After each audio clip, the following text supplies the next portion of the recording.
Market Mantra. Market Mantra. Market Mantra. Market Mantra. Market Mantra.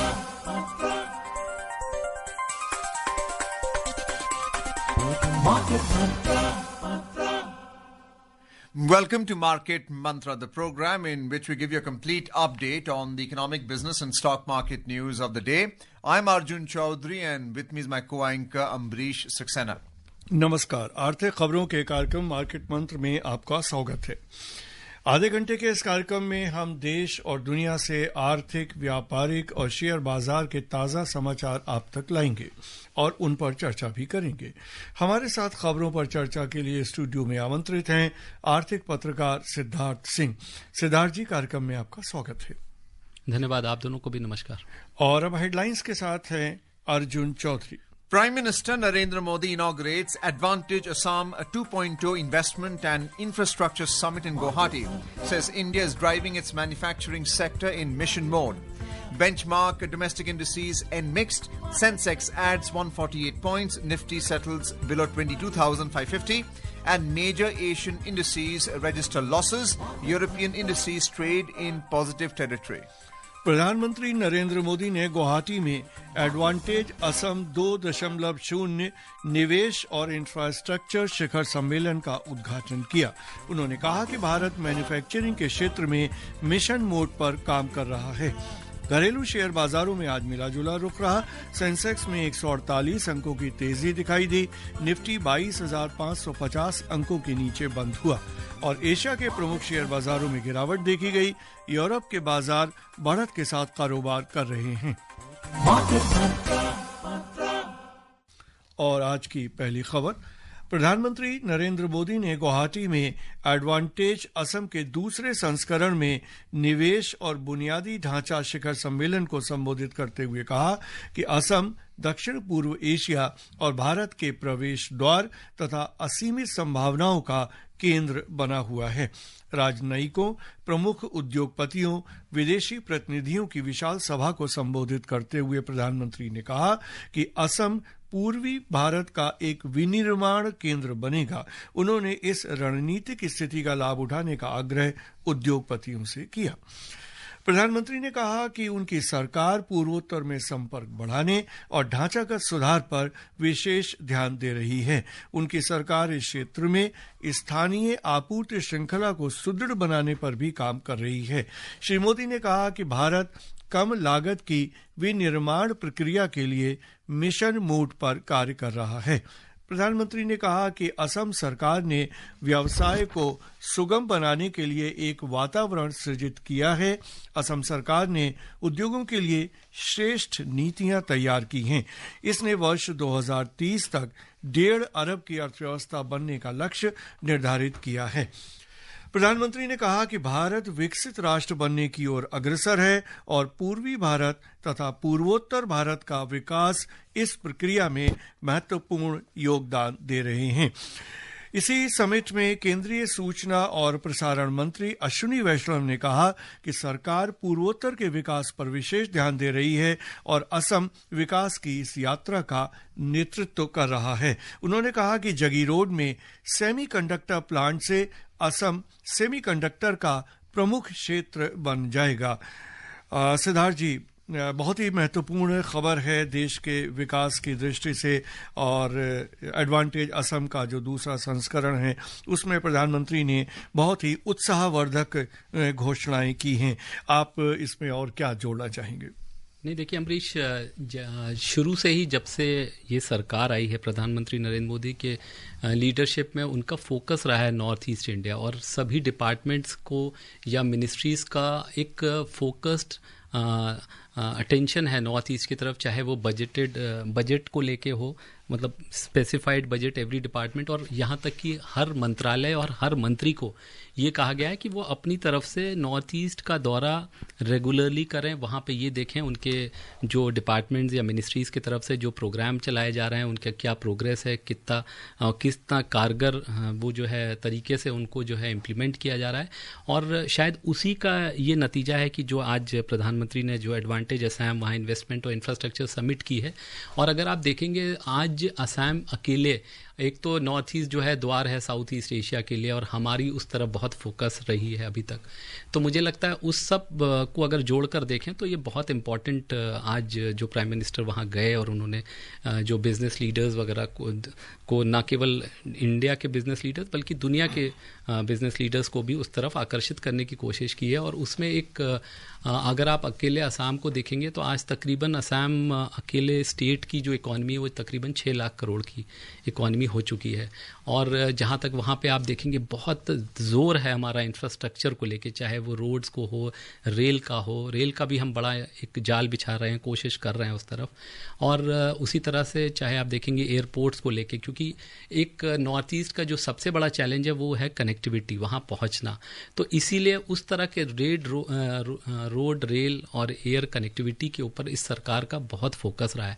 इसीलिए शायद मुझे लगता है कि आज से कुछ साल पहले जब वहाँ 5-6 एयरपोर्ट्स थे, आज मुझे लगता है तकरीबन 15-20 एयरपोर्ट, 20 के करीब एयरपोर्ट मतलब एयरफील्ड है। सरकार ने भी घोषणा भी की थी कि जितने भी नॉर्थ ईस्ट के राज्य हैं सब में डायरेक्ट फ्लाइट दिल्ली से करने की बात है। और हर एक के पास मतलब एक एयरपोर्ट ऐसा हो जो फुल फ्लेजेड, जो पूरी एक प्रॉपर किसी भी बड़े जहाज़ को जो है वहाँ पे उतारा जा सके।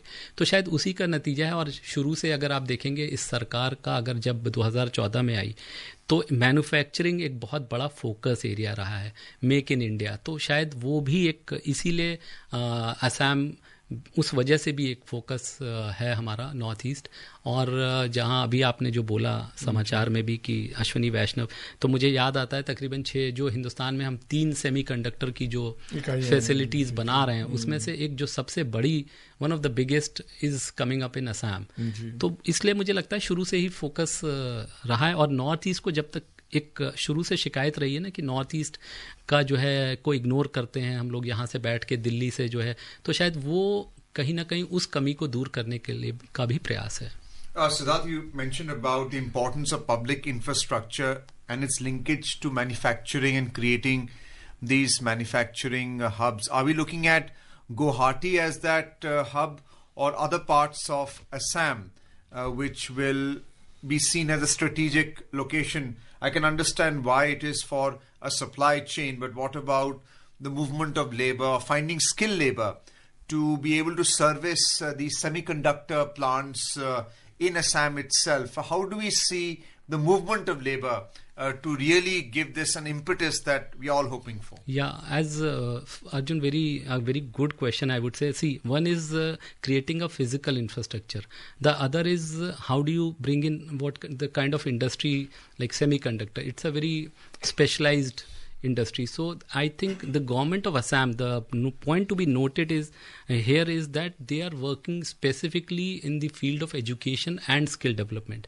So probably that is why, and the reason for that is that once you have a physical infrastructure, the mindset that it's difficult to reach the northeast, the terrain that kind of we have there. So once that is gone, then you create this kind of infrastructure in terms of making good education available, the kind of facilities for education, as well as the government of Assam is focusing in a very big way on skill development. And not only Assam, I think the other states of Northeast also, government of India is specially running programs trying to bring in as much as impart vocational training to people in those states and in those regions. So I think in that way it's a two-way. One is obviously the government of India is trying to create fiscal, and the effort being made by the state government of Assam. In more news, Union Commerce and Industry Minister Piyush Goyal has said that the free trade agreement between India and the United Kingdom will prove to be a major milestone in the relations between both the countries. Mr. Goyal today held a meeting with a delegation led by the UK Secretary of State for Business and Trade, Jonathan Reynolds, in New Delhi. During the meeting, both sides took stock of the progress made so far in accelerating efforts towards reaching a fair, mutually beneficial and a balanced free trade agreement. Speaking to the media in New Delhi, Mr. Goyal said that the UK Business and Trade Minister Jonathan Reynolds visited India for the first time after the formation of the new government. He added that during the meeting there was a very positive discussion on various issues. Siddharth, we have seen that these negotiations have been taking place since 2022. And now Jonathan Reynolds says that we have a stable government and we can actually carry out a free trade agreement. What kind of leverage do you see us imposing so that this free trade agreement bears fruition? Is it because of Brexit and inflation in the UK that maybe India can be the favorable partner when it comes to UK-India coming out with this free trade agreement? See, Arjun, I think as far as coming up with a free trade agreement or we agreeing to a free trade agreement between both the countries, UK and India, I think we have had their from our side, obviously, our Commerce and Industry Minister, Mr. Piyush Goyal, and from their side, from the UK side, we had Jonathan Reynolds. But I think these kind of free trade agreements or even other agreements, I think they usually are very long drawn process. So I think, yes, the good part is that both the ministers today met and the outcome or the initial discussions they had today, because these talks were almost, I think they are again restarting after a gap of 8 months. So I think the good part is obviously they've come back to the table, and I think the discussions will now start on a serious note between the officials from both these countries. Trump policy on tariffs, do you see that bearing as well? That may have a bearing, but I don't think it will in any way speed up the entire process, because these are very hard negotiations. Free trade agreements are usually very, are very threadbare, and so are very something which both the sides are not very easy to give up their position. So I think it will take time, and the same was reflected when if you hear Jonathan Reynolds. So when asked that he to give a time frame, whether it be concluded within this the next financial year, so he said it will be difficult to give a time frame, but yes, we are coming back to the table. We are serious, and so discussions will start. But yes, it's a positive step, and such agreements always take time. Concessions also being made on some product items like whiskey and chocolates that the UK is making when it comes to exporting their goods into India. How do you see India also is demanding that visa relaxations for businesses should be carried out? There has to be some parity in terms of tariff imposition. How do you see that short term rolling out right now? So Arjun, that's what I have said. See, I don't think FTAs anything would be rolled out in short term. So it would be a very comprehensive agreement, because once you draw out it, and these kind of agreements, they last for a longer period. So I think obviously, yes, as you mentioned, those items, there have been long-standing demands for these kind of market access from both the sides. But I think, yes, we will have to wait for the outcomes, and we shouldn't expect them to happen immediately. But the good sign or the positive sign is that even both the sides have met. They are ready to go back to the discussion table, and probably things will move on from here. लेकिन सिद्धार्थ, अगर हम भारत के निर्यात की दृष्टि से देखें तो वो कौन से क्षेत्र हैं प्रमुख रूप से जिनमें भारत को फायदा होने की गुंजाइश है? नहीं, देखिए, फायदा और नुकसान डिपेंड करेगा किस तरह का एग्रीमेंट अमरीश होता है, क्योंकि अभी बहुत इनिशियल डिस्कशंस हैं, और अगर ये फ्री ट्रेड एग्रीमेंट यूके का अगर आप देखेंगे तो बहुत दिन, मतलब जैसा अर्जुन ने भी बोला, 2022 में इसकी शुरुआत हुई थी, और पिछले 8 महीने से हम कहीं नहीं जा रहे थे, कहीं आगे बढ़ नहीं रहा था. तो मुझे लगता है चूंकि अभी ये डिस्कशंस बहुत अर्ली स्टेजेस में, तो ये कहना कि हमें किस में फ़ायदा होगा, फ़ायदा आई थिंक दोनों साइड्स को होता है, तभी ये फ्री ट्रेड एग्रीमेंट्स इस तरह के हो पाते हैं. And if you look at our trade figures right now, we are in trade surplus, and it's more than $20 billion. In fact, year on year, it's only going up. But I think this is a more structured approach, so that it's a long-term benefit for both the nations. बिल्कुल, as you rightly said, since the surplus is on our side, so all the more difficult, so all the more it will take time. तो जैसे कि Trump की जो tariff की policies का जो जिस तरह का संकट दिखाई दे रहा है पूरी दुनिया में, तो आपको क्या लगता है कि जैसे अभी यूके के साथ हमारा फ्री ट्रेड एग्रीमेंट हुआ, इस तरह के यूरोप के और देशों के साथ या जैसे साउथ ईस्ट एशिया के साथ भी अभी हमें होने की संभावना दिखाई दे रही है? नहीं, देखिए एक बात अमरीश, अगर आप देखें कि पहले हम लोग बात करते थे ना मल्टीलैटरलिज्म की, कि सारी दुनिया एक है। आज वापस अगर आप पुराने समय की तरफ हम लोग लौट रहे हैं, जहां हर देश अपने को प्रोटेक्ट करना चाह रहा है टैरिफ्स के माध्यम से या किसी, तो everybody is trying to build a wall. तो I think in that if you look it in that context, yes, ये बात सही है कि ये इस तरह के एग्रीमेंट्स किसी भी दो देशों के बीच में जो होंगे, उनकी एक तो मुझे लगता है अब शायद ये जो निगोशिएशंस की जो रफ्तार है उसको गति मिलेगी जब इस तरह का माहौल हो, जहाँ पे अमेरिका जैसा बड़ा देश हर दुनिया के हर देश को थ्रेटन कर रहा है कि हम टैरिफ लगाएंगे, अगर आप हमारे ऊपर टैरिफ, आपकी टैरिफ हमारे आइटम्स पे ज़्यादा है तो हम आपको उसी तरह की टैरिफ आपके आइटम्स भी। तो मुझे लगता है, लेकिन ये जो ट्रेड एग्रीमेंट्स होते हैं इनमें अमरीश, जो एक बड़ी बात यह है कि वो जनरली जल्दी होते नहीं है, टाइम लगता है, और ये इतना आसान नहीं होता क्योंकि इनकी जो मियाद होती है फिर वो लंबे समय तक रहती है।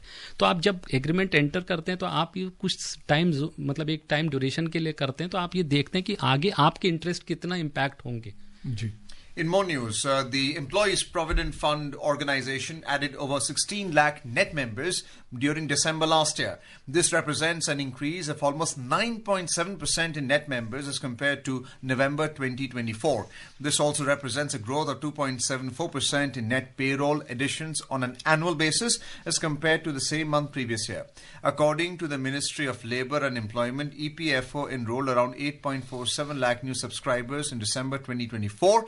The ministry said that 4,85,000 new subscribers were added in the 18 to 25 age group. The data also unveiled that around 2,22,000 new female members were added in December 2024. Siddharth, your views on these figures, both in terms of gender and age in the demographics when it comes to labor statistics and benefits to those who are joining the job market? See, any EPFO data, whenever we see, or monthly data, when we see of new members being added to the becoming part of the EPFO, this net, so it's a very, the straight outcome is that the new number of new people joining jobs, getting jobs. So in any case, it's a very, very positive, especially as you mentioned, the females and the younger age group, 18 to 25 age group. So it's a very positive development, and I think that is what the focus of the government is, to create more and more jobs. So this obviously is a reflection of that. और इस दृष्टि से भी जैसे कहा ने अपने jobs ज्यादा रोजगार बन रहे हैं और ये सरकारी सेटअप के अंदर सरकारी विभागों में बन रहे हैं, तो ये और भी ज्यादा खुशी की बात है। नहीं अमरीश, इसमें जो ये डेटा होता है इसमें ज्यादातर जो है निजी क्षेत्र के ही लोग कवर होते हैं ईपीएफओ में, तो ये इसलिए और भी ये जो है पॉजिटिव बात है। जी। और चलते हैं शेयर बाजारों का हाल जान लेते हैं। घरेलू शेयर बाजारों में आज मिला जुला रुख रहा और कारोबार एक दायरे के अंदर सिमटा रहा। 30 शेयरों पर आधारित बंबई शेयर बाजार के सेंसेक्स में 5 दिन की गिरावट के बाद 148 अंक यानी 0.2% की तेजी दिखाई दी। नेशनल स्टॉक एक्सचेंज का निफ्टी लगभग स्थिर रहा और सिर्फ 6 अंकों की मामूली गिरावट के साथ 22,547 अंकों पर आ गया। बंबई शेयर बाजार के व्यापक बाजार ने भी आज नकारात्मक प्रदर्शन किया। मिड कैप सूचकांक 0.5% से अधिक गिरा, जबकि स्मॉल कैप सूचकांक में 0.4% की गिरावट दर्ज की गई। Benchmark domestic equity indices ended mixed in a range-bound trade today. The 30-share index at the BSE snapped its 5-day losing streak and added 148 points, 0.2% to close at 74,602. Conversely, the NSE ended on a flat note with a marginal fall of 6 points to settle at 22,547. The broader market indices at the BSE ended in negative territory. Mid-cap index slipped over 0.5% and the small-cap index dropped over 0.4%. In the Sensex pack, 17 out of 30 companies logged gains. Among the top gainers, Mahindra & Mahindra rose over 2.6%, Bharti Airtel increased over 2.5%, and Bajaj Finance added over 1.6%. Conversely, among the top laggards, Sun Pharma fell over 1.5%, Power Grid slipped over 1.2%, and TCS dropped almost 1.2%. In sectoral indices at the BSE, 14 out of 21 sectors ended down. Among the top laggards, metal lost almost 1.7%, oil and gas slipped over 1.3%, and realty fell over 1.2%.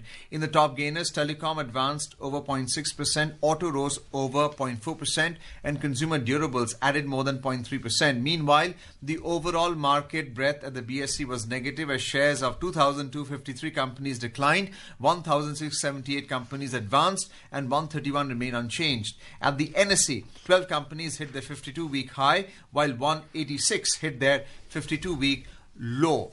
Here is something for our listeners to bear in mind. The Indian stock exchanges, BSE and the NSE, will be closed for trading tomorrow on account of Mahashivratri 2025. This will mark the first trading holiday of the 2025 calendar year, which includes a total of 14 stock market holidays as per the holiday list announced by the exchanges. Trading in the equity derivatives, securities lending and borrowing, and currency derivative segments will also remain suspended tomorrow. However, the commodity market will remain closed during the morning session but will resume trading activities from 5 p.m. to 11:30 p.m. in the evening shift. और अंतर banking विदेशी मुद्रा बाजार में आज $1 की तुलना में रुपया 50 पैसे कमजोर होकर 87 रुपए 20 पैसे पर बंद हुआ। अमरीकी टैरिफ को लेकर जारी अनिश्चितता और महीने के अंत में आयातकों में डॉलर की मांग बढ़ने के चलते रुपए में कमजोरी दिखाई दी। दुनिया की 6 प्रमुख मुद्राओं की तुलना में डॉलर की स्थिति दर्शाने वाला सूचकांक समाचार तैयार किए जाने तक अंतर दिवसीय कारोबार में 106.59 पर चल रहा था। सिद्धार्थ जी, क्या कहेंगे शेयर बाजार के आज के हाल पे? अगर हम देखें पिछले कई दिनों के मुकाबले तो एक अच्छी खबर है, लेकिन कोई बहुत ही सिग्निफिकेंट मूवमेंट नहीं दिखाई देता। नहीं, आप बिल्कुल ठीक कह रहे हैं अमरीश। 5 दिन के जो बाजार 5 दिन से गिर रहा था, आज कम से कम एक अच्छी बात है कि पॉजिटिव टेरिटरी में बंद हुआ। लेकिन अभी ये कहना जो करंट सिनेरियो है जिसमें मार्केट्स पे जो इम्पैक्ट है, वो जो एक तो ट्रम्प साहब के आने के बाद से जो उनके टैरिफ की जो उन्होंने दे रखी है, जो धमकी दे रखी है कि वो ट्रम्प जो है टैरिफ्स बढ़ाएंगे ऐसे देशों पे, खासकर जिनकी टैरिफ्स उनके सामानों पे ज़्यादा है। और उसकी पुष्टि उन्होंने दोबारा की है जब उन्होंने कहा है कि जो मेक्सिको और कनाडा पे जो टैरिफ अनाउंस किए थे उनकी जो डेट है उनको लागू होने की वो 4 मार्च। तो कल उन्होंने उस बात को रिट्रेट किया है, despite Mexico and Canada taking steps to stop illegal immigrants entering US, उसके बावजूद उन्होंने कहा है कि वो जो टैरिफ्स उन्होंने हाई टैरिफ्स अनाउंस किए हैं तकरीबन 25%, वो जो है वो मेक्सिको और कनाडा पे 4 मार्च से इम्प्लीमेंट हो जाएंगी। और इसके साथ साथ मुझे लगता है इस हफ्ते में मार्केट 2 डेटा जो बहुत इंपॉर्टेंट है, एक तो यूएस में आएगा जो पर्सनल कंजम्पशन एक्सपेंडिचर डेटा है जो, और दूसरा हमारा Q3 का जीडीपी डेटा फ्राइडे 28 तारीख को जो है एनएसओ अनाउंस करेगा। तो मुझे लगता है वो भी मार्केट की दिशा को थोड़ा बहुत तय करेंगे। और जहाँ तक यूएस का जो पर्सनल कंजम्पशन एक्सपेंडिचर डेटा है, वो इसेंशली गुड्स एंड सर्विसेज जो वहाँ के लोग खरीदने के लिए जो पैसे देते हैं, वो बेसिकली वहाँ का इन्फ्लेशन ट्रैक करता है। तो उससे आगे एक तो इन्फ्लेशन की ट्रेजेक्ट्री क्या होगी यूएस के इन्फ्लेशन की, उसका हमको थोड़ा एक अंदाज़ा लगेगा। साथ साथ फेडरल रिजर्व की क्या नीति हो सकती है आने वाले टाइम में। और दूसरा जो बहुत इंपॉर्टेंट डेटा है हमारे लिए है डोमेस्टिक फ्रंट पे, क्योंकि Q2 का जीडीपी हम सबको याद है कि चूंकि इस साल ये चुनावी साल था, तो हमारा इस साल जो कैपिटल एक्सपेंडिचर उस तरह का हो नहीं पाया था, स्लो डाउन था कैपिटल, उसकी वजह से Q2 का जो जीडीपी था जो वो जुलाई अगस्त सितंबर वाला जो जीडीपी डेटा था वो काफ़ी डिसअपॉइंटिंग था, 5.4 आ गया था। तो और अब ऐसी आशा की जा रही है कि हम लोग तकरीबन 6-6.5 के आसपास जो ये रिबाउंड करेगी ग्रोथ अक्टूबर दिसंबर वाला जो क्वार्टर का जो जीडीपी डेटा अनाउंस होगा। Siddharth, very briefly, because of the tariff policy, metals and the IT Nifty has been hit. How do you see their earnings in the fourth quarter as a result of this policy and therefore its valuation? Because metals has fallen by 1.54% and IT fell only marginally by 6 points, but Infosys has a weightage of 8% on the Sensex. See, Arjun, as far as metal stocks or even IT, I would say, see, Q3 we are going to see a rebound in our own growth. Plus Q4 also, I think the trajectory is going to be upwards. We are going to improve from here. So I think the worst for Indian economy, or the worst in terms of, is over for us. Plus the big point that I would like to draw your attention is that in the budget, see, as currently we were, if you talk to experts, most of the people say this growth is also a large part of it is driven by capital expenditure, which the government is doing. Private investment is still not happening at that pace at which it should be happening to support this growth. So now what has happened in the budget, government has given a huge consumption boost. As we all know, the income tax limit has been raised to 12 lakh. But this is the export story. Yeah, I agree. That I agree. So how would even that happen? Metals would also, until unless there is consumption boost, only then you will have that kind of, everything is connected to each other. So once you boost, unless you boost consumption, private investment won't happen. But I don't see things slipping out in a very big way from here. जी, और चलते हैं Asia के अन्य बाजारों और Europe का हाल भी जान लेते हैं। एशिया के प्रमुख शेयर बाजारों में आज गिरावट का दौर दिखाई दिया। जापान में टोक्यो शेयर बाजार का निकेई 1.4% और हांगकांग का हैंग सेंग 1.3% से अधिक गिरा। चीन के शंघाई कंपोजिट इंडेक्स में गिरावट 0.8% और सिंगापुर के स्टेट्स टाइम्स इंडेक्स में गिरावट 0.3% की रही। दक्षिण कोरिया का कोस्पी 0.5% से अधिक गिरा। उधर यूरोप के प्रमुख शेयर बाजार दिन के कारोबार के दौरान अच्छा प्रदर्शन करते दिखाई दिए। अंतिम समाचार मिलने तक लंदन का फुट्जी 0.3% और जर्मनी का डेक्स 0.1% नीचे चल रहे थे। फ्रांस का कैक लगभग स्थिर रहा। सिद्धार्थ जी, आप क्या कहेंगे कि यूरोप के बाजार आज अच्छा प्रदर्शन करते हुए दिखाई दिए?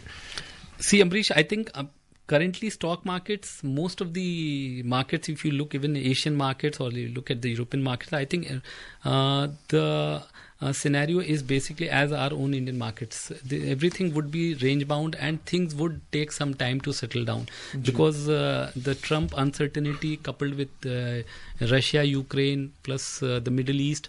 So I think all this, until unless all these different stories settle down, I don't think we will have much positive news. Moving on to the US stock market, US stocks displayed mixed trend yesterday. Nasdaq Composite fell 1.2%, dragged by big technology stocks. S&P 500 lost 0.5%, making it its third straight day of declines, while Dow Jones Industrial Average ended nearly flat with a positive bias. Very, very briefly, why did tech stocks fall? 237 points Nasdaq has fallen.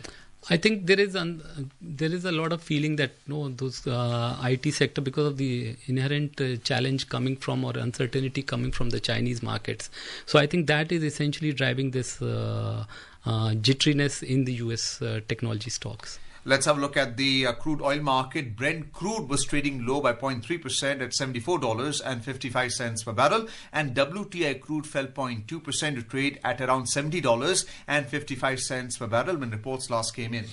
और सराफा बाजार में सोना आज बढ़त के साथ कारोबार कर रहा था। अंतिम समाचार मिलने तक भारत में 24 कैरेट सोना 0.02% बढ़कर 86,460 रुपए प्रति 10 ग्राम के स्तर पर था। वहीं चांदी 0.63% गिरकर 95,030 रुपए प्रति किलोग्राम के स्तर पर दर्ज की गई। मल्टी कमोडिटी एक्सचेंज में अंतिम समाचार मिलने तक अप्रैल 2025 में आपूर्ति किए जाने वाले सोने का वायदा मूल्य 0.05% बढ़कर 86,225 रुपए प्रति 10 ग्राम पर चल रहा था।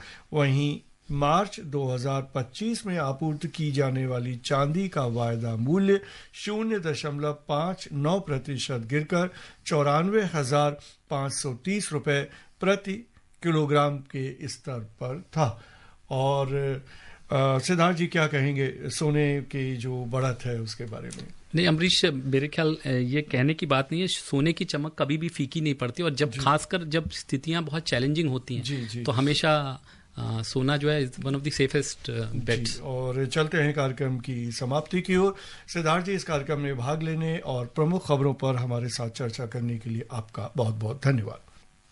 And before we close, a reminder of the headlines. Prime Minister Narendra Modi inaugurates the Advantage Assam 2.0 Investment and Infrastructure Summit in Guwahati. Says India is driving its manufacturing sector in mission mode. Benchmark domestic indices ended mixed. Sensex adds 148 points. Nifty settles below 22,550. And major Asian indices register losses. European indices trade in positive territory. And that's it in this edition of Market Mantra. For now, goodbye. Market Mantra.